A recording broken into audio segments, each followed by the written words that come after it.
G'day, how you going? Welcome to another episode of Relationship Smart Women. I'm Nicole. So good to be here. I don't know if my beautiful podcast audience, whether you know that. I have just got back from 9-week holiday with my family touring Outback Australia, Outback Queensland and the Northern Territory, and it was absolutely fabulous. If you follow me on Instagram, there's no doubt you're aware of that.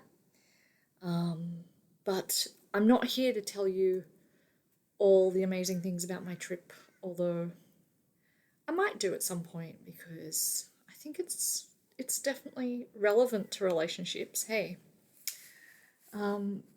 But today I want to talk about stress because one of the things I've realized after getting back from the holiday and having that whole process of having 9 weeks with my husband not being stressed, with me not thinking about work, with the kids not having to get them to school, the only thing we really stressed about was staying out in front of COVID, which we did manage to do.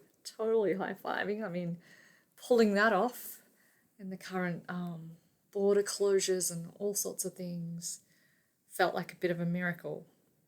And the other things we stressed about were, is that a flat tire? Or where am I going to get gluten-free food from in the Outback? Or, the kids having a squabble. But really, it was really beautiful to have just beautiful adventures, to be in nature, to get into our own rhythms and not have the stress of everyday life with us. So returning into everyday life where you have so many commitments, well, we do.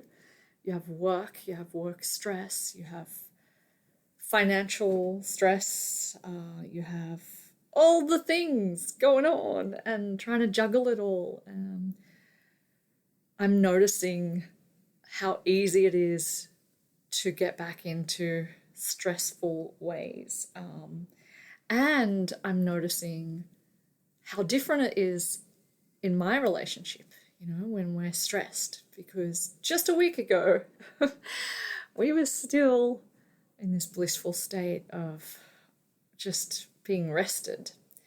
So I want to just share my observations with you about dealing with stress in your relationship, and I want to share some of the Gottman wisdom on stress, and I want to share a little example of how I managed stress really badly just the other day.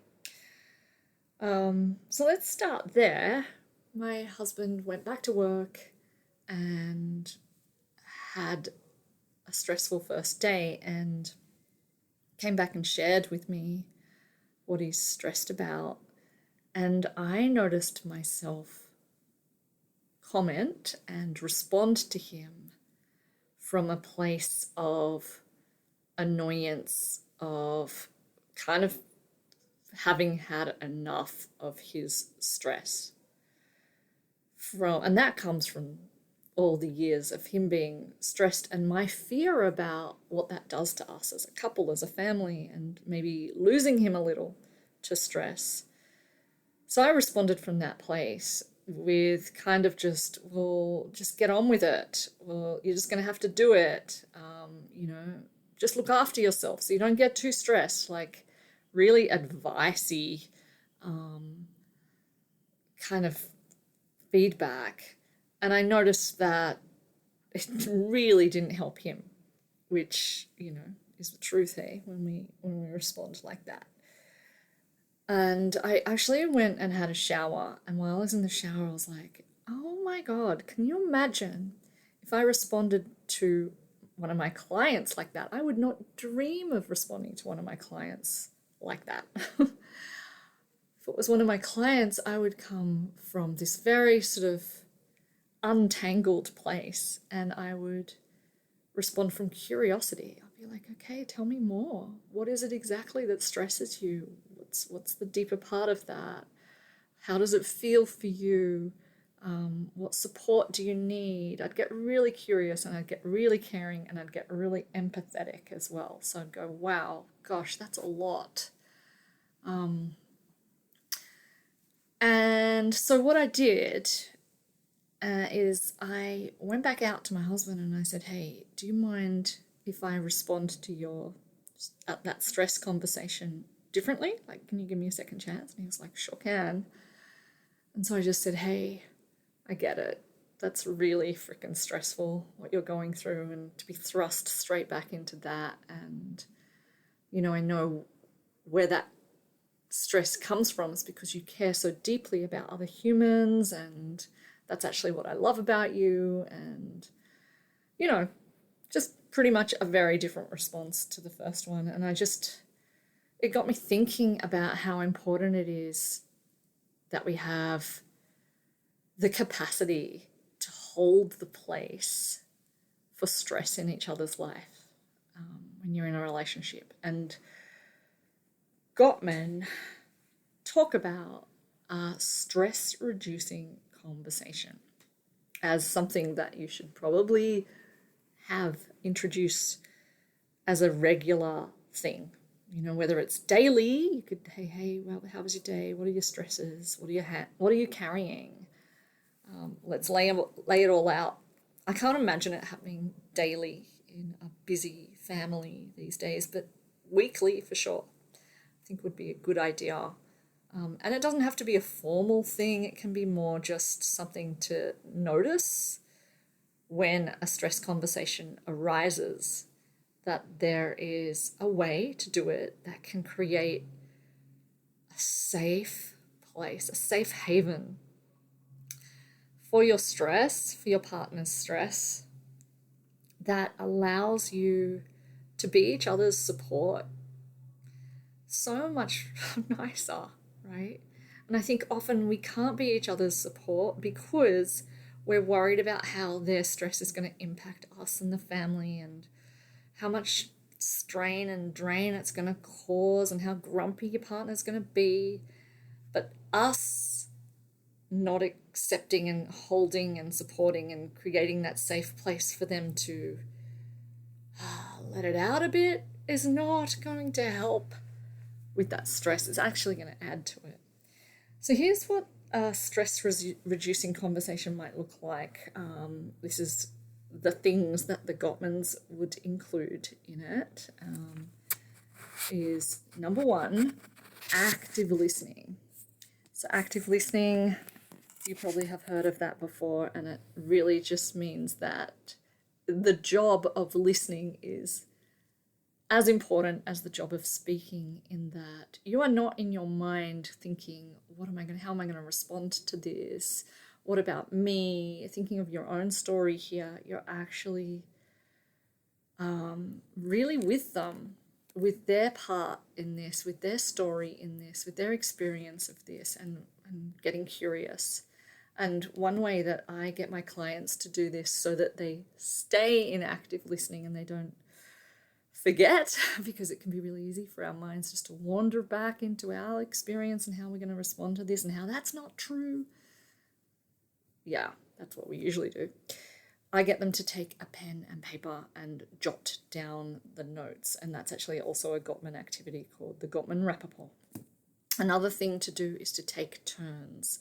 So let your partner have their turn, complete their turn, process their turn. You do not have to add things in now. I find that this can be a danger in conversation. It's like, well, we're talking about this now, and maybe this is a symptom of not having enough conversations, not going there enough, is that you want to throw everything in. So it needs to be a possibility that you have open conversations to some degree of frequency, so that you don't feel like you have to add everything in, and it doesn't always have to be your turn. So that was number 2, to take turns. Number 3 is don't give unsolicited advice, right? That's exactly what I did. I said, hey, go exercise, do this, do that.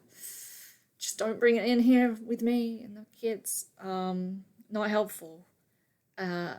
Advice can be taken on when it is asked for and after some other kind of processing. And that other kind of processing is generally what we'll go through with the Gottman stuff, but generally a sense of you've acknowledged them or validated their feelings. Actually, unsolicited advice often just makes us feel, when we're receiving, on the receiving end of it, that our partner thinks, or whoever's giving it, thinks that we're stupid and we can't think for ourselves and we haven't thought of this stuff and we don't know how to look after ourselves. And so it actually puts the person with the problem onto the defensive rather than a release by sharing. So number 5 is show genuine interest. So I think if you are active listening, you can do that if you're genuinely curious. Number 6 is communicate your understanding. So my favorite words, and I get my clients to quote this directly until they have their own version of it, is I get it. I get it, and that makes sense.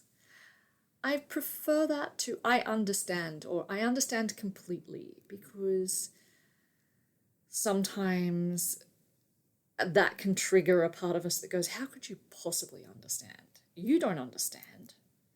But I get it. I get that that's hard for you. I get that knowing who you are and what you value, I get that that means a lot to you and that blah, blah, blah, right? So communicate your understanding. I get it. That makes sense. My favorites. Number 7 is take your partner's side. I love this point from Gottman, right? And they've done all the research. So they've seen it go all the different ways.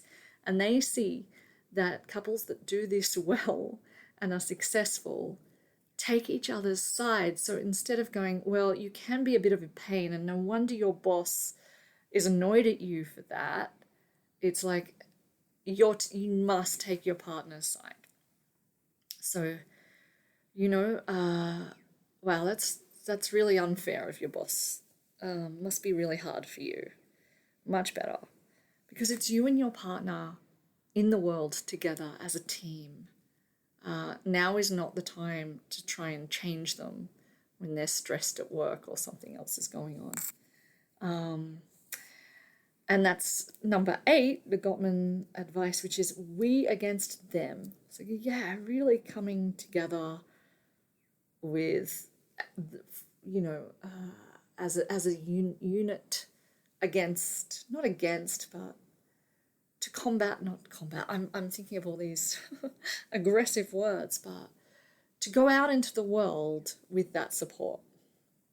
Number 9 is express affection where you can, and that might develop and build as you get safer and safer in this kind of holding stress for each other space.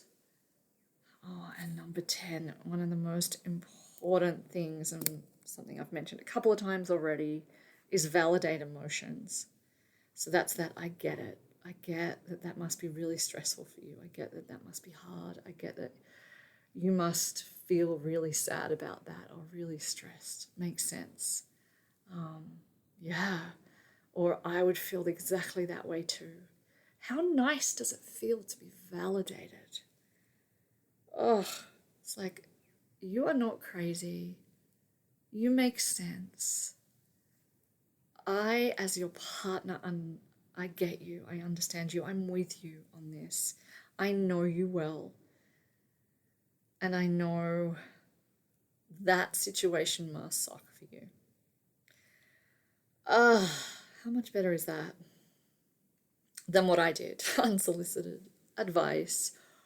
Or just not creating space, right? And I think we can get into rhythms and rituals where everything is just always stressful at work, and it's just like, oh, don't worry, or you don't want to hear about it, or saving each other from it, or not wanting to open cans of worms, or just disconnecting, unplugging, or your partner going elsewhere to unload their stress, or you going elsewhere to unload your stress, which is all very common, but it's not what you want. You want your partner to be your partner in life, your team, your support. And stress is everywhere, and especially these days with COVID and the state of the world, which is always true, but I actually think the state of the world is always going to be a bit chaotic, and we have to create our own peace and calm and sanctuary and haven from that.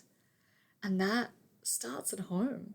It starts internally with your internal world in your own heart and your own capacity to listen to your own stress and take it seriously and validate it and let your internal parts, all of those steps that you do with your partner, you would do with yourself as well.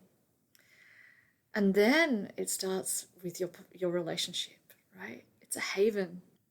What else did I want to say? Oh, one more thing about being able to hold a safe place, a safe haven for each other's stress has the result of emotional attraction, right?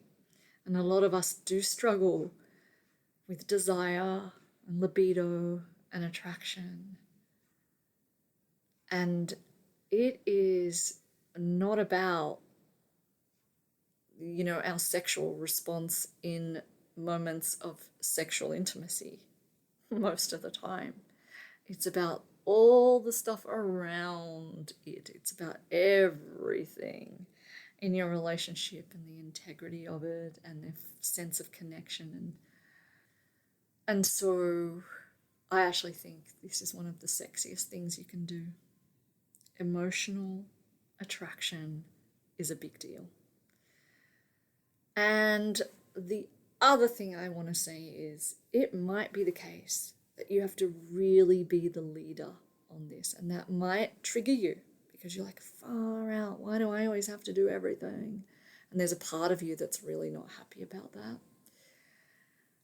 And to that I say, yeah, it makes sense that there's a part of you that's not happy about that, but what do you actually want? And what are you willing to do in order to get what you want, to create that safe haven? Maybe you're willing to be the leader and to go to that higher vibration and not lower yourself just because that's where your partner is, maybe. And maybe just hold that higher vibe. Hold the respect. Hold the boundary of it until your partner either joins you or is incapable of joining you. And then you know. Anyway, that is a whole other conversation. I really hope that helps. I'd love to hear from you. Take care.